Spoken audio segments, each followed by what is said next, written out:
Hello there, this is Dave Allen from Mac Tunnel Questions, and last time in Aperture we were looking at the auto enhance and the effects that we had available for us. So if you want to have a look at that video, do go and have a look and see what we can do with these quick fixes and so on. But today what we're going to do is we're going to have a look at some other adjustments. So let's click on this button here and see what we can do with it. Well, we've got a few different options there. Like we can start off first of all by going for black and white. So let's click on that there and see what we've got. We can get to black and white by doing a keyboard shortcut with a Control and M. So that'd be quite handy. Or we could go for a Control and C and give it colour. So this part down here is where we've got our various controls. And as you can see, I can turn the black and white off and go back into this here where we've got the standard picture again and where we can get the colour in there. So let's go for this here where we're taking a colour from off the picture. Let's go for a green, just because there's plenty of green there. We'll take that one there. Okay, so it's making all the greens greener. Don't seem to be affecting too many of the other colours there. Let's go for saturation on that there. As you can see, what it's done there is it's taken the saturation out of the green. So all the green's gone out of this picture now. And it hasn't affected the red that's over on that side over there. So that's quite handy.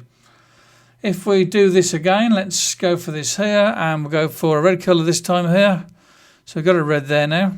And obviously the what I had green there has been turned off. So we need to move the saturation back up again to the red back again. And leave the green in place. So that's quite useful, that is. If you want to take one of your colours there and you want to get rid of that colour, you can do that. So again, we'll do that with the green, and I'll use this eyedropper over here. And I'm going to take one of these greens here. Let's take that green there. And as you see, the green has been removed because the saturation has been taken right down over there. And we can do some things there with the illuminance as well. So that's basically saying how bright it is going to be there. And the range, obviously the range of how much green is to be taken out. So obviously you have more of this over to this side here, more green is taken out. If I move this back over here, the greens are still being left in there, and only the particular shade of green that I got selecting with the eyedropper has been left there. So that's quite useful. If you could just do me a quick favour and click on the like button on YouTube, I'd appreciate it. And also don't forget to subscribe to this channel so that you see more of these tutorials. Also, you can get me on Google Plus under the name David Allen Wizard Gold. Okay, so you see all of the picture there now. And now what I can do is I can go back to this here and we can do a crop. So here we have the crop on here, and the original aspect ratio, this is 4:3. This was taken with a micro four thirds camera, I think. And we can show guides on here.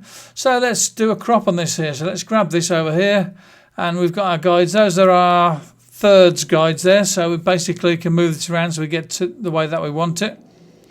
And if we like that there, we can just click on apply.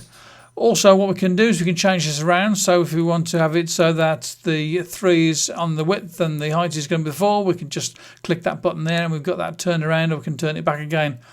The aspect ratio we can change also by going for the main display or the secondary display. That's based upon the computer that I'm looking at this on. Or I could decide I want to go for a 2:3 or a 4:6. So let's click on that there. So this takes it to a more sort of standard shape of photograph. I can take this now and go across here. In fact, we should have 16:9 on there even as well. So if I wanted to have a 16:9, so there you go, 16:9. And that could be quite useful if I was going to take that picture and put it into one of my movies where I need a 16:9 shape.